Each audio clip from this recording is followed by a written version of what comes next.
Oingo boingo? What? That's Weird Al. Weird Al? You can never be stupid. Weird Al. Yeah. Hello, everybody. I have been married for about 12 years, and sometimes I gotta tell you, I look at my wife and I think, if she were ever to die, I would get so much sympathy. Just like a ton of Facebook notifications.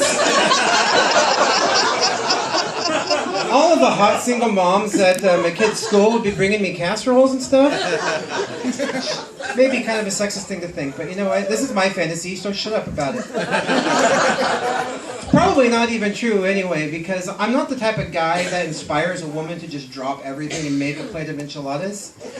I'm the kind of guy that inspires a woman to make a list of pros and cons. They're not saying, for sure no, but they've really got to think about it before they risk losing a casserole dish. And let's face it, body would be on the cons list, so it wouldn't be enchiladas anyway. I'd get something with a lot of kale. Me, pointer out there for you ladies out there, taking notes in case this were to really happen. If you bring me something with a lot of kale, you're not getting your dish back. That thing is going to go straight into the garbage. How did kale become a thing anyway? The kale lobby, big kale. They've been working overtime because you hear people actually claim to like kale. Let me tell you guys a secret.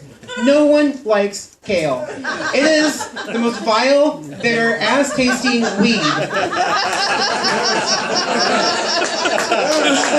Nobody likes it when they describe it. Like something that's really delicious, like a chocolate chip cookie. They're like, oh my gosh, it's so moist, it's so chewy, and so soft and delicious, and you gotta try it. You've never had one. Oh my god, we're gonna run to the store, we're gonna try it right now, we're gonna get you a chocolate chip cookie. That's not kale. Nobody is excited for kale. Kale gets, actually, I enjoy kale. Nobody uses the word actually and means what they say. They're trying to convince their brains it's not the worst thing ever. Actually, I really enjoyed my rectal exam.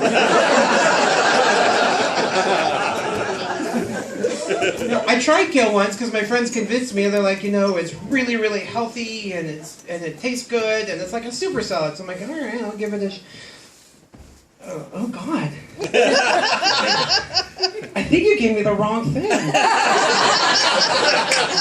Oh, this is it?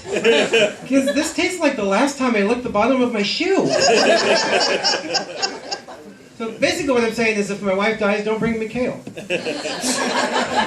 Bring me a Frappuccino. I like a Frappuccino. They're delicious. I go through Starbucks all the time to get a Frappuccino. My favorite part is the whipped cream. They put this delicious cloud of whipped cream on top, but then those bastards put a shield thunk right over it. There's no way to get at it. The only thing you have is the little hole on the top, so I always end up doing Frappuccino cunnilingus.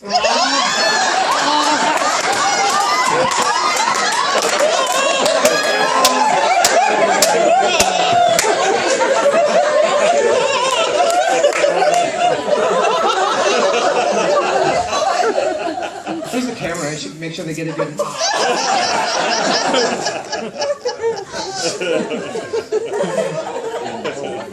It is the political season. My Facebook has turned into a political war zone. I got friends on both sides of the fence, and they're always posting articles. So I've got these conservative friends, and they post this ridiculous stuff like, 100% of welfare recipients are on drugs.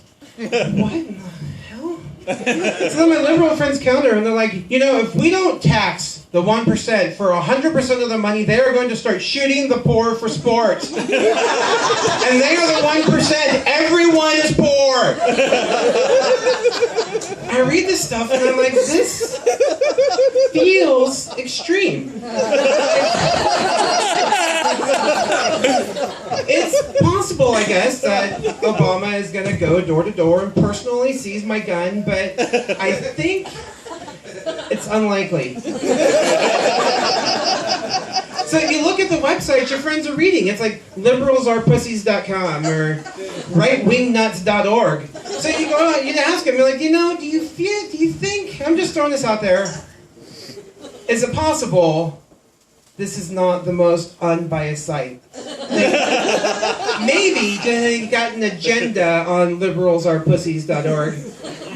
Is that, and the answer's always the same, like, you don't understand, this is what the mass media doesn't want you to believe.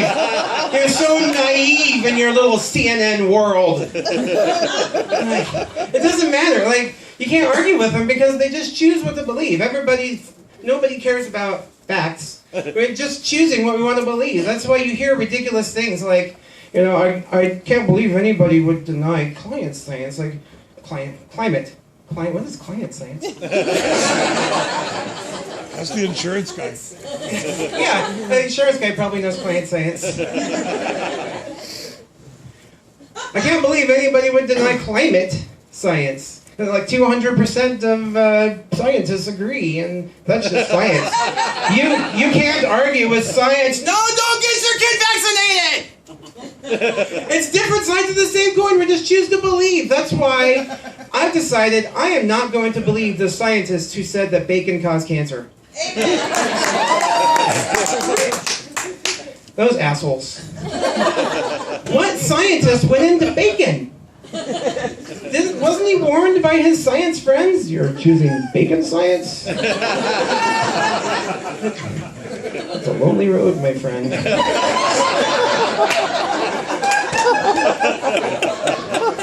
Well, now we've got bacon and cancer. Thanks a whole hell of a lot. Jesus. I love having Crystal over there. She's like my personal little fan. I am. You're amazing. So, my mom watches porn. And she has a problem sleeping, and she wakes up in the night and she goes to watch late night TV, and she always ends up watching some porno, which would be fine. You do you, Mom, but the weird thing is she tells us about it the next morning. Like it was some normal movie that she saw. Like I saw the strangest movie last night. This guy was coming home from his job as a male stripper, and he was abducted by these lady aliens, and next thing I knew, they were having sex.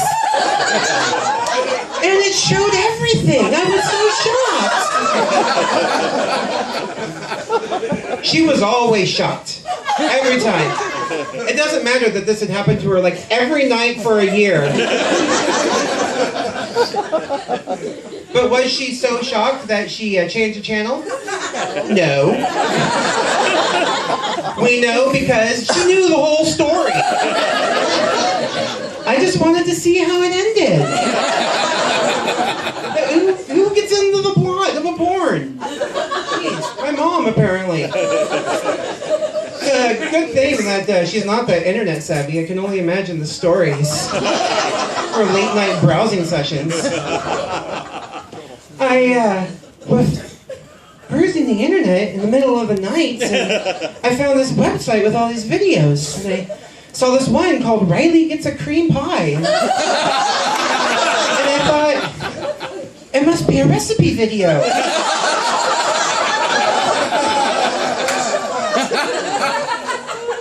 It was not a recipe video.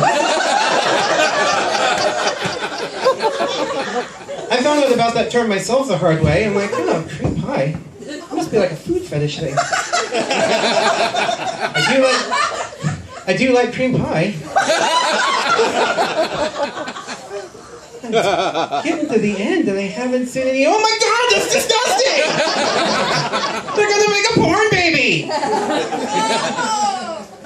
Oh, Lord.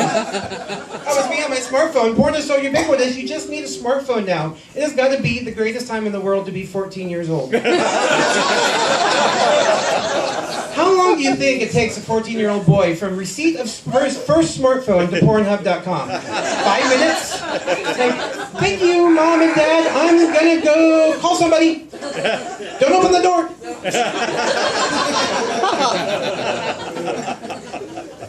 Have you ever had that moment of panic where you let somebody borrow your phone and they pull up the browser and you realize you didn't clear the autocomplete? You sit there thinking to yourself, God, what letters can he press that's not going to give him a porn site?